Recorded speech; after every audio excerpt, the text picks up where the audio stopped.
Le secteur combustible-énergie maintenant vit une crise assez aiguë.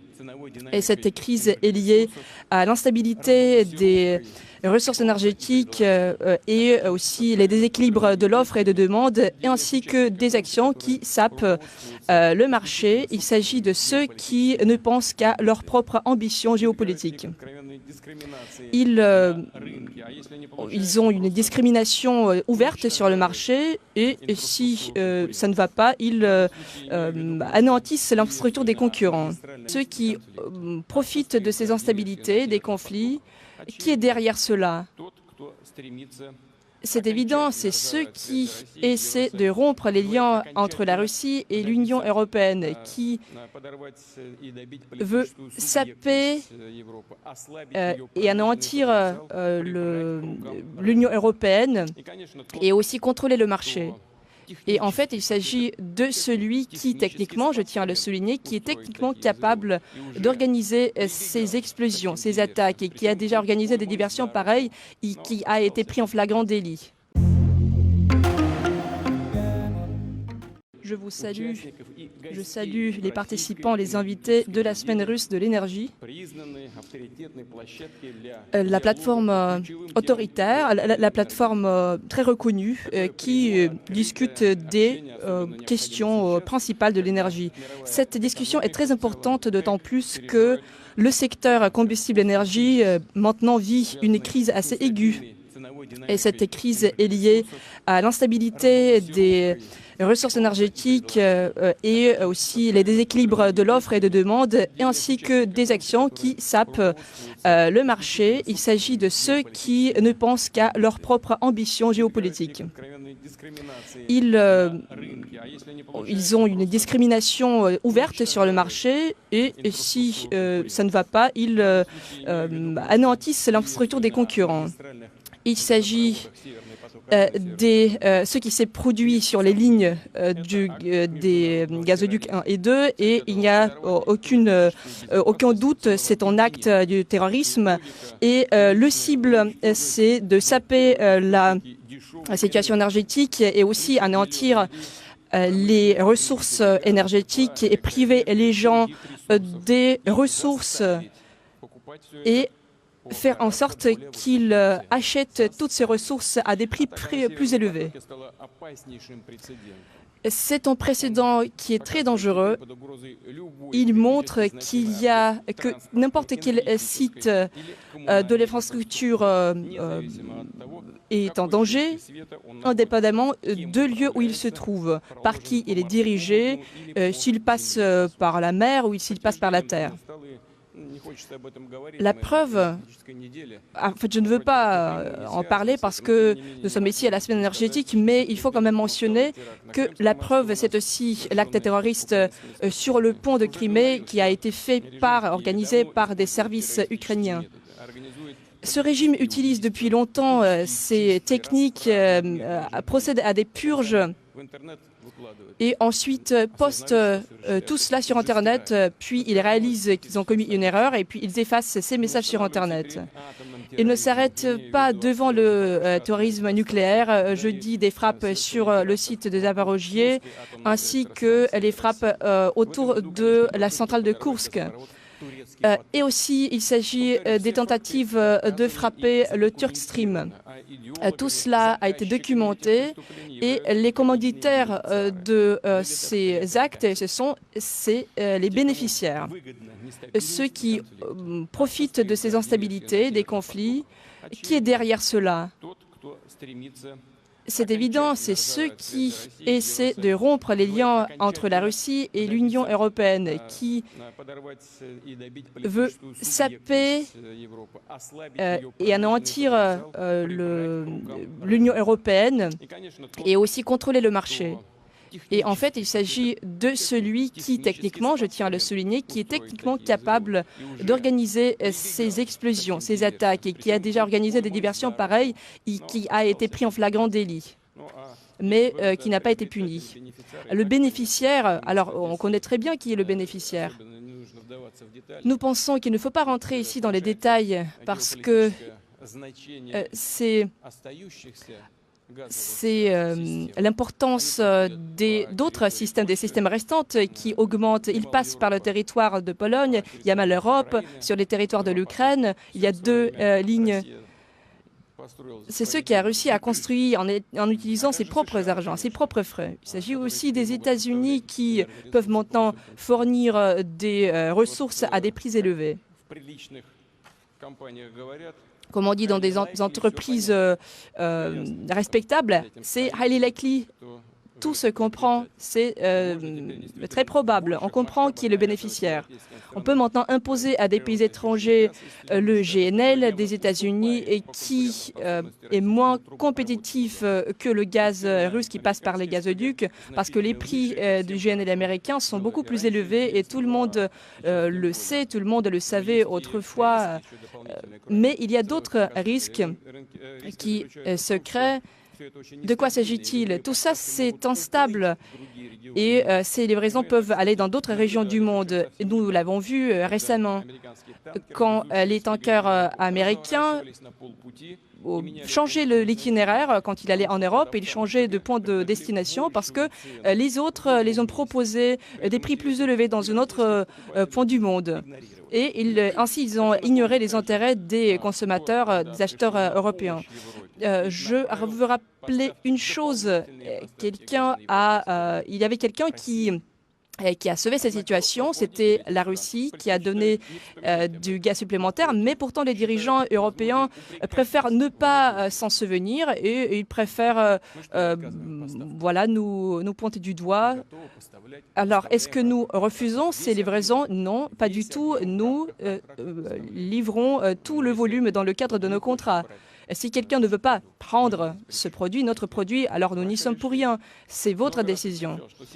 J'ai dit déjà à plusieurs reprises, le Nord Stream, c'est un projet purement commercial où il y a la participation paritaire de la Russie et des Européens. Ça veut dire que le sort de ces gazoducs doit être décidé par la Russie et par nos partenaires dans l'Union européenne. Pour réparer les gazoducs, alors il est possible de les réparer, mais cela n'a le sens que si plus tard ils seront exploités. Et il faut aussi assurer leur sécurité. C'est une condition primordiale. Si on trouve avec les Européens une décision commune, livrer le gaz en utilisant la ligne qui reste, si j'ai bien compris, il y a une ligne qui peut être utilisée, qui a été sauvée. Il y a la pression dans cette tuyau, même si nous n'avons pas l'accès, nous ne pouvons pas le vérifier. Nous ne savons pas parce que nous ne pouvons pas accéder aux travaux d'observation, mais nous estimons qu'il peut être utilisé. Sa puissance et capacité, c'est 27,5 milliards de mètres cubes par an. C'est 8% de toutes les importations du gaz en Europe. La Russie est prête à faire ses livraisons et la balle est dans le camp des Européens, comme on dit. Encore une fois, je tiens à le répéter, nous ne privons personne et nous sommes prêts à livrer des volumes supplémentaires dans la période d'hiver et de l'automne. La dernière fois, nous avons parlé des origines et de la nature de cette crise sur le marché européen, y compris l'utilisation des ressources renouvelables. Bien sûr, il nous faut développer ces alternatives, par exemple l'énergie du soleil, les éoliennes, l'hydrogène. Bien sûr, il faut nous en occuper, mais il faut prendre compte du volume de consommation, de la croissance de l'économie, du rythme de cette croissance, des besoins du marché, des ressources et du niveau du développement des technologies. Mais est-ce qu'on peut le faire en ne pensant qu'à des idées politiques, en ne pensant qu'à la conjoncture? Mais en fait, c'est ce qui a été fait. Il s'agit dans la même lignée du refus du nucléaire, le refus des contrats à long terme et l'utilisation des prix spot. D'après les experts, cette année, le mécanisme spot des prix apportera plus de 300 milliards d'euros, ce sera la somme que les Européens vont perdre. On pourrait l'éviter si on utilisait des contrats à long terme, des contrats qui sont alignés à des prix du pétrole. Il y a ici des professionnels qui sont rassemblés dans cette salle. Ils comprennent cela très bien. Ils comprennent la différence entre les prix spot et les prix dans le cadre des contrats à long terme. Ils sont 3 à 4 fois différents. Alors, est-ce que c'était nous qui avons inventé tout cela? Et non, c'est un moyen de vendre qui nous a été imposé, et c'était quelque chose qui a été imposé à Gazprom, l'utilisation des prix spot. Maintenant, ils s'en plaignent. Ce sont eux qui en sont responsables. On ne comprend pas comment on peut régler cela. Alors, nous savons déjà quel est le scénario, c'est de faire marcher la planche à billets. Entre trillions d'euros, c'était la somme par laquelle cette production a augmenté. Et ce sera la même chose avec le gaz. Pour les autres pays, surtout les pays en voie de développement, ces pays seront obligés de payer plus pour ces ressources.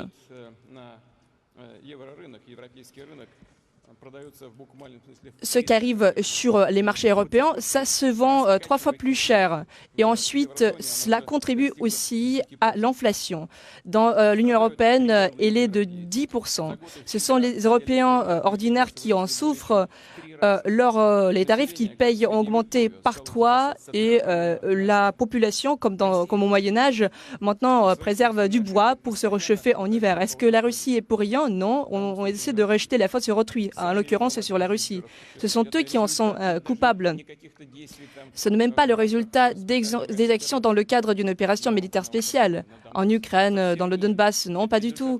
C'est le résultat du politique erroné dans le secteur énergétique et pendant les années qui ont précédé.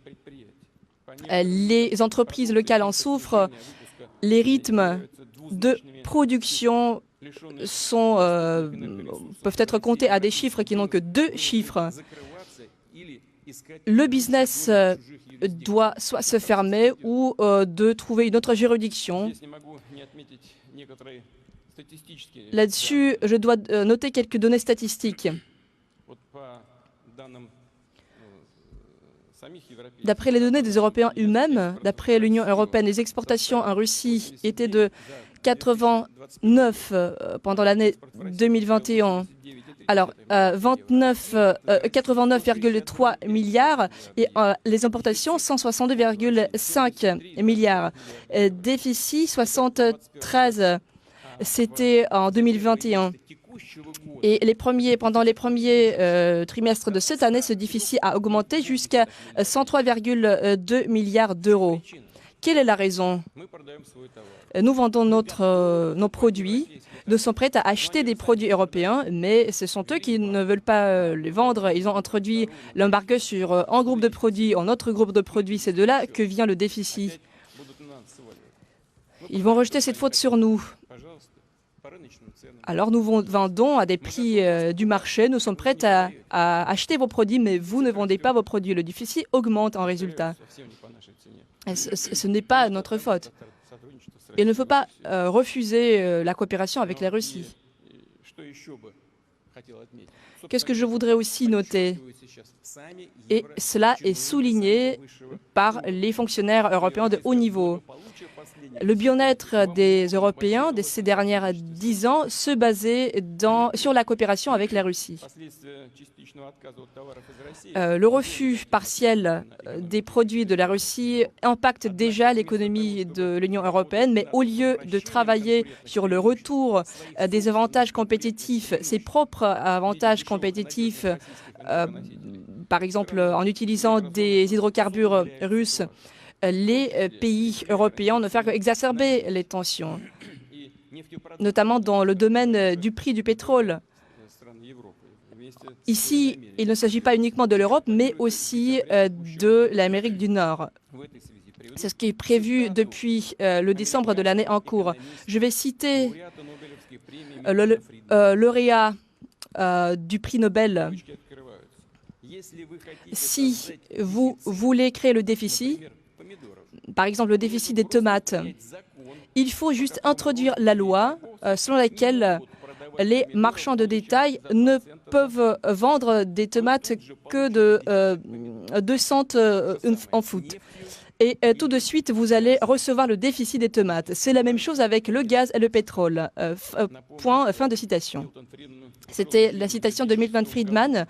Il est mort en 2006 et Milton Friedman n'avait aucun lien avec le gouvernement de la Fédération de Russie. Il ne peut pas être traité comme un agent d'influence russe.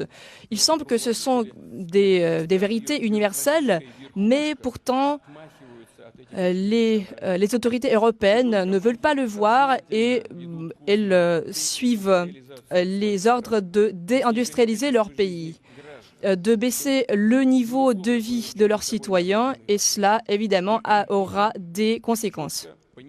Il faut comprendre que si on limite les prix du pétrole de la Russie ou des autres pays, créer le plafonnement, cela ne va qu'exacerber le climat d'investissement dans l'énergie globale. Et cela va provoquer ensuite le déficit global mondial des ressources en énergie, leur coût, ce qui va frapper avant tout les pays les plus pauvres. C'est inévitable, ces conséquences sont tout à fait évidentes et inévitables. Les spécialistes, notamment les spécialistes dont je viens de citer, en parlent tout le temps. Aucune intervention l'utilisation des réserves pétrolières ne corrigeront pas cette situation. Les ressources en volume nécessaire n'existent tout simplement pas. Il faut s'en rendre compte. Suite à l'utilisation progressive de l'agenda vert, qu'il faut soutenir évidemment, mais il faut le faire avec intelligence.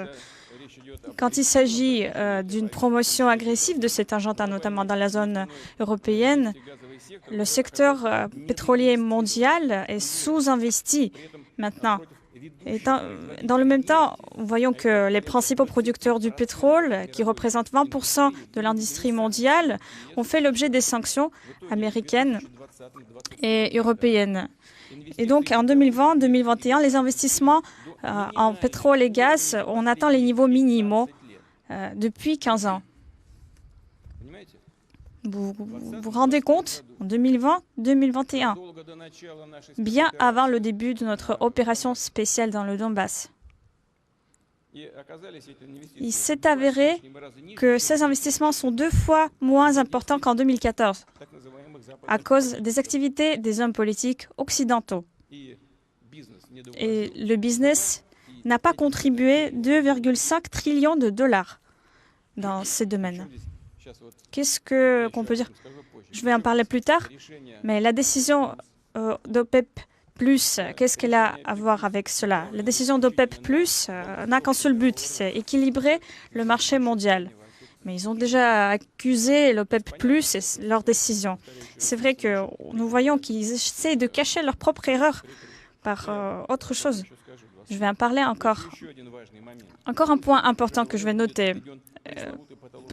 Admettons qu'il y a ce plafond qui est introduit sur les prix du pétrole. Mais qui peut donner des garanties qu'il n'y aura pas de plafond de ce genre dans d'autres secteurs de l'économie, dans l'agriculture, dans la production des semi-conducteurs, des engrais, dans la métallurgie, non seulement à l'égard de la Russie, mais à l'égard de n'importe quel autre pays du monde. Personne ne peut vous donner des garanties de ce genre. Cela veut dire que par ces décisions d'aventure, certains hommes politiques occidentaux détruisent l'économie mondiale en créant une menace au bien-être des milliards de personnes. L'expérience de la destruction des valeurs traditionnelles des idéologues néolibéraux de l'Occident existe déjà. Nous le voyons très bien. Maintenant, ils commencent à toucher la liberté de l'interprétariat et de l'initiative privée. La Russie a toujours respecté ses obligations, je l'ai déjà dit. C'est ce qui nous rend différents des Occidentaux qui ont refusé d'une manière cynique les contrats financiers technologiques et qui ont décidé de renoncer aux livraisons technologiques, aux équipements. La Russie ne va jamais agir contre la raison. Elle ne va jamais payer le bien-être des autres. Nous n'allons pas fournir nos ressources énergétiques dans les pays qui vont limiter les prix à ces ressources énergétiques.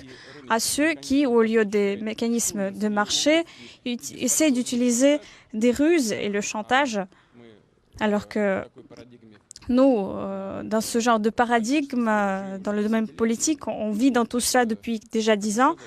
Je voudrais dire à tous ceux qui le font, nous n'allons jamais agir au détriment de nos intérêts. Notre position, c'est que la stabilité, l'équilibre des marchés énergétiques et la sécurité de l'avenir des peuples ne pourraient être assurés que par des efforts conjoints, dans le cadre d'un dialogue ouvert, franc, basé sur les principes de solidarité et du compte tenu de tous les intérêts nationaux. Voici le dialogue que nous avons avec nos partenaires dans le cadre d'OPEP+, et je viens d'en parler. Comme vous savez, récemment a été atteint un autre accord dans le cadre de cette décision, qui tienne compte avant tout de la dynamique de l'offre et de la demande sur le pétrole, ainsi que des programmes d'investissement à long terme dans le domaine pétrolier qui sont objectivement sous-financés. En octobre, le quota de la production de pétrole dans nos pays restera au niveau d'août de l'année en cours, et après sera réduit jusqu'à 2 millions de barils par jour. Nous espérons que ces décisions vont satisfaire les producteurs de pétrole tout comme les consommateurs de pétrole. Dans le même temps, la coordination des activités des partenaires dans le cadre d'OPEP+ se poursuivra pour assurer la stabilité et la prévisibilité des marchés. Les experts comprennent que la prévisibilité, c'est une question clé. Chers collègues, la Russie est l'un des participants clés du marché énergétique mondial. Côté exportation, production du gaz, production de l'énergie, du charbon, notre pays fait partie des leaders mondiaux. Malgré la pression des sanctions et les sabotages sur l'infrastructure, nous n'avons pas l'intention de céder nos positions. Nous allons continuer à assurer la sécurité énergétique et la stabilité. Nous allons développer la coopération avec les pays qui ont l'intérêt à le faire. La production de pétrole est déjà même un niveau plus élevé que l'année dernière. À l'horizon 2025, nous avons l'intention d'atteindre le volume général des exportations pétrolières, tout comme de la production du pétrole, à peu près au niveau actuel. Nous allons le maintenir au niveau actuel. Qu'est-ce que je voudrais ajouter? Ces dernières années, la production du pétrole en Russie était dépendante des équipements étrangers. Mais d'ici 2025, nous avons l'intention de faire en sorte que la part de notre équipement produit en Russie sera de 80%. Malgré le départ des entreprises occidentales, nous allons assurer la production du pétrole dans les volumes nécessaires. En ce qui concerne le gaz russe, nous allons placer nos produits sur les marchés internationaux. Nous voyons que de tels projets comme Sila Sibili, Turkish Stream montrent leur efficacité. Nous avons ce Turkish Stream, nous avons aussi Global Patok qui fonctionne.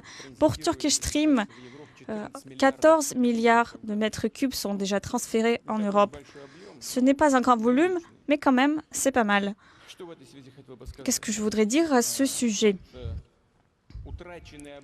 Les volumes perdus du transit par Nord Stream auraient pu être transférés dans la région de la mer Noire pour faire en sorte que les itinéraires principaux des livraisons de notre combustible, de nos carburants, de nos gaz, notre gaz naturel en Europe via la Turquie, en créant en Turquie un hub gazier très important si nos partenaires auront l'intérêt à le faire. Mais en général, il y a des raisons économiques pour le faire et le niveau de sécurité, selon les dernières données, sera bien plus élevé dans ce cas-là. Le GNL et sa production en Russie en août a augmenté de 60%, presque 60%. L'usine Yamal SPG fonctionne avec succès et nous voyons qu'il y a les résultats de nos mesures systémiques pour exploiter les ressources d'Arctique, pour développer la route maritime du Nord et des brises-glaces, de la flotte des brises-glaces. Nous allons augmenter nos exportations énergétiques sur les marchés qui connaissent une croissance rapide. Nous allons également élargir la géographie de nos livraisons. Nous allons définir dans les meilleurs délais les objets clés de notre infrastructure et nous allons commencer leur construction, dont notamment les projets prometteurs comme Sila Sibiri 2 et sa partie en Mongolie, Soyuz Vostok. Nous allons également créer un lien entre les systèmes qui existent, des terminaux du GNL continueront à être développés. Et les tâches ont été fixées devant le gouvernement et je suis certain qu'ils vont être résolus. Nous allons également passer à des paiements en devise nationale dans le cas de nos livraisons. L'un des exemples que je vais citer, les partenaires chinois de Gazprom ont décidé de payer en roubles et en yuan. Certains partenaires européens, comme vous le savez, ont également passé au paiement en devise nationale de la Russie, en rouble. Chers collègues, la Russie reste sans aucun doute l'un des principaux participants du marché international de l'énergie. Mais notre objectif clé est de faire en sorte que le secteur de combustible et d'énergie russe travaille pour augmenter la compétitivité de notre pays, pour travailler sur l'amélioration de la vie dans notre pays et ses différentes parties. L'augmentation des volumes du traitement des matières premières, c'est un autre point important. Nous avons beaucoup de projets dans ce sens, notamment dans l'Extrême-Orient. Nous avons lancé des projets pour développer le pétrochimie de petit tonnage et de grand tonnage. Le nombre de projets de ce genre va augmenter dans les années à venir. Nous avons également un problème des projets de gazification sociale. Il s'agit des maisons dans les petites localités où il y a des réseaux de gaz. Début octobre, plus de 300 000 maisons ont eu les possibilités de se connecter au gaz. Dans le même temps, le coût d'équipement de gaz, c'est un grand fardeau, c'est une charge importante sur le budget familial. Nous avons parlé de ça. Il s'agit des familles nombreuses, des vétérans, des familles des anciens combattants, des familles aux faibles revenus. Il faut les aider. Nous allons le faire. De quoi s'agit-il? Je demande les autorités régionales d'assurer les subventions aux citoyens aux besoins pour acheter des équipements de gaz et pour organiser des travaux sur leur terrain. Cette subvention devrait représenter au moins 100 000 roubles pour une connexion. Je comprends que les possibilités de différentes régions sont différentes. Je parle des possibilités budgétaires. Et donc, dans les entités où le budget est faible, des ressources fédérales seront ajoutées. Je demanderai au gouvernement de contrôler la mise en œuvre de cette mesure, d'évaluer s'il faut prendre des mesures supplémentaires. Une autre solution que nous avons trouvée, qui est toute neuve, c'est d'inclure les écoles dans le programme de gazification nationale. Je pense qu'il est correct, dans les meilleurs délais, pour le gouvernement et Gazprom de prendre des décisions similaires pour des institutions médicales de tout genre. Ainsi, les sites sociaux, médicaux, d'enseignement auront une source d'énergie écologique et pure et bon marché, ce qui est très important pour les régions rurales. Étant donné les dernières demandes, l'augmentation du nombre de sites connectés au gaz, je demanderai de prolonger ce programme de gazification hors l'horizon de 2022. Malgré les situations difficiles générales, les systèmes énergétiques continuent de se renouveler. Cette année, nous avons modernisé les sites sur plus de 2000 de volume de plus de 2000 MW. Cette approche systémique nous permet de maintenir les prix de l'énergie au niveau le plus bas en Europe. Je vous rappelle que dans les pays de l'Union européenne, ces prix ont augmenté de plusieurs fois. Une attention particulière devrait être accordée à la sécurité du système énergétique et de l'énergie. Pour les régions en difficulté, des programmes spéciaux ont été développés cette année. Je demande au gouvernement de les mettre en œuvre dans les meilleurs délais.